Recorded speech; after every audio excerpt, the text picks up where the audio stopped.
आवाज़ India TV में आपका स्वागत है।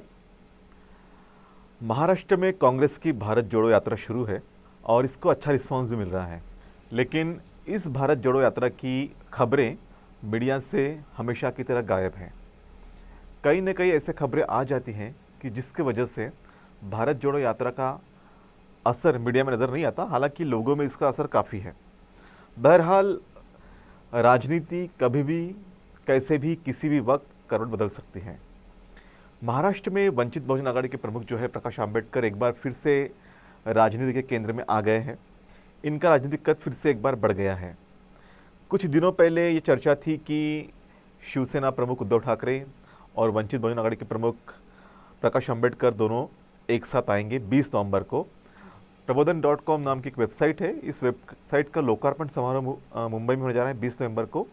तो इस वेबसाइट के लोकार्पण समारोह में दोनों नेता इकट्ठा आने वाले हैं और चर्चा ये थी कि इन नेताओं के माध्यम से दोनों नेता जब इकट्ठा आएंगे तो जाहिर रूप से चर्चा होगी, राजनीतिक चर्चा होगी और इस माध्यम से महाराष्ट्र में नए समीकरण भी बन सकते हैं, क्योंकि महाराष्ट्र में जो लोकल बॉडी इलेक्शन है वो ड्यू है।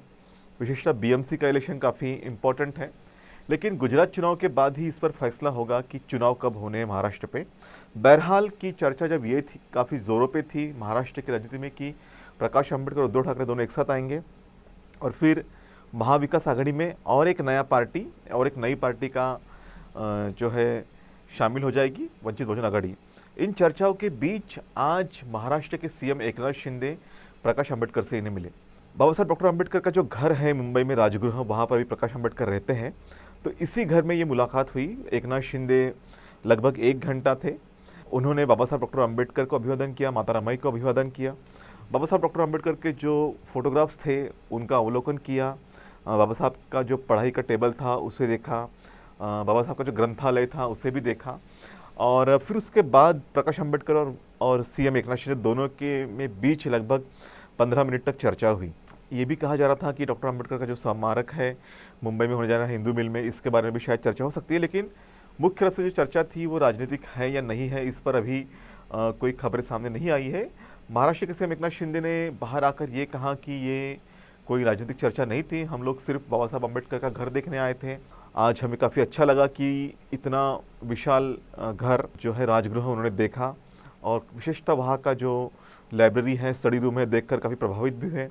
उन्होंने ये भी कहा कि बाबा साहब ने जब ये घर बनाया था तो इसको एक भी कोई सीमेंट का स्ट्रक्चर इसमें नहीं है और बहुत ही मजबूत है, हमारी सांस्कृतिक धरोहर है, विरासत है और इसे देख के मुझे काफ़ी अच्छा लगा। उन्होंने इस तरह की बातें कही।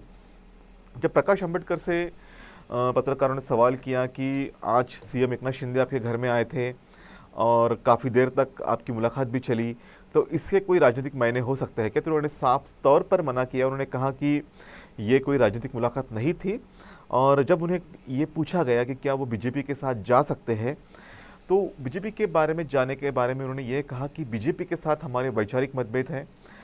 वैदिक हिंदू समाज रचना की जो बात बीजेपी करती है उसे हम स्वीकार नहीं कर सकते, इसलिए बीजेपी के पास साथ जाने के बारे में कोई समझौता नहीं हो सकता। और उन्होंने ये भी कहा कि जिस तरह से चर्चा चल रही थी कि महाराष्ट्र में महाविकास आघाड़ी जो है उसके साथ क्या प्रकाश आंबेडकर जा सकते हैं, तो इस पर भी उन्होंने कहा कि इस बारे में भी उन्होंने भी कोई राय नहीं बनाई है, कोई चर्चा नहीं हुई। लेकिन उन्होंने ये बात स्पष्ट रूप से साफ कर दी कि जो भी बीजेपी के साथ में है, अगर एकनाथ शिंदे गुट का बीजेपी के साथ समझौता है तो हम उनके साथ नहीं जाएंगे। तो बीजेपी और उसके जो गठबंधन के सहयोगी हैं उनके साथ किसी भी तरह का समझौता करने से प्रकाश आंबेडकर ने साफ तौर पर इनकार किया है। लेकिन उन्होंने ये भी नहीं कहा कि हम लोग महाविकास आघाड़ी के साथ जाएंगे या उद्धव ठाकरे के साथ में जाएंगे। कुछ दिन पहले जो संजय राउत है, इन्होंने प्रेस कॉन्फ्रेंस की थी। उन्होंने कहा था कि बाबा साहब डॉक्टर आंबेडकर और प्रबोधनकार ठाकरे दोनों काफ़ी अच्छे मित्र थे और प्रबोधनकार ठाकरे के कहने पर ही बाबा साहब आंबेडकर ने संयुक्त महाराष्ट्र आंदोलन में हिस्सा भी लिया था।